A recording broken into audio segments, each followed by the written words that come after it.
I buy my ex-wife when we're either engaged or just married an E30 BMW convertible, so mid-late 80s. To me, that was the poster car. I loved it. It came in on trade. I do all of the used car lot recon stuff. I get the dent removal and the touch-up and new tires and tune-up and get the leather done. And I don't know if I put a new top on it or fixed it. I reconned the car, made it new. I loved it. It was dark green. I probably would have liked a different color, but I just loved the car. Loved the car.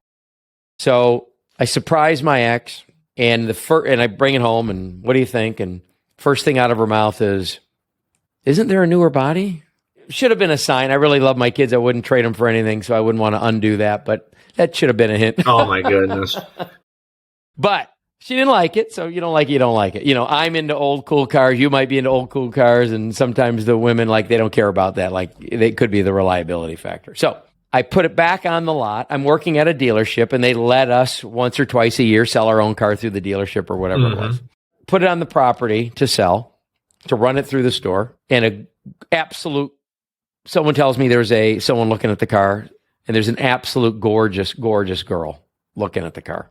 It turns out that she's a stripper at the Dollhouse in Tampa, and I can still almost picture, not quite, it's a little fuzzy, but just a notable, good-looking girl. So she says, "I'll take it," and gives me a deposit, and that's the Was end it a cash deposit?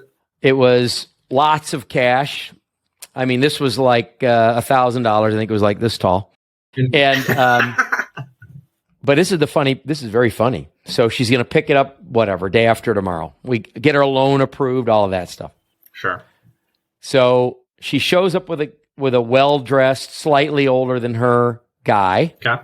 Good-looking guy, sharp-looking guy, and introduces me, as she's here to pick up the car, to the guy as her friend who's more savvy in business. Since she's doing a loan, she wants him just to look at everything. Mm-hmm. Just somebody to look at everything. I don't know what I'm doing. An advisor, it sounds like. She brought her advisor friend in. She brought her advisor. So I give them to our finance manager. I, of course, don't go in. They're doing their thing. I'm waiting to hear the printer going, that their loan's done and signing everything. The sound that all of us salespeople wait for. Yep. And they're in there for a while. Finally, they're done. She comes out. I give her the key. There's not like a big handover. There's not like a survey. It's just running a car through the store. It's not the store's deal.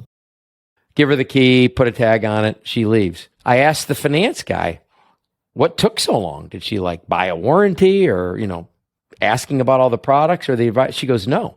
She asked me how much it took to get her payment to X. Let's just say $300. And I told her $11,000. And she looked at the guy and said, write the check. The guy was completely blindsided, had no idea he was in on any of it, and wrote the check. They had a little bit of a spat during. He's like, what? But I found that so interesting.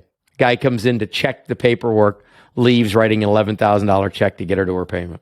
Where do I get one of these advisors who comes to help me buy cars? Well, I'd say you're good looking enough. Oh, thank you. That's very kind of you. This has been Jeff Stearns, Connected Through Cars.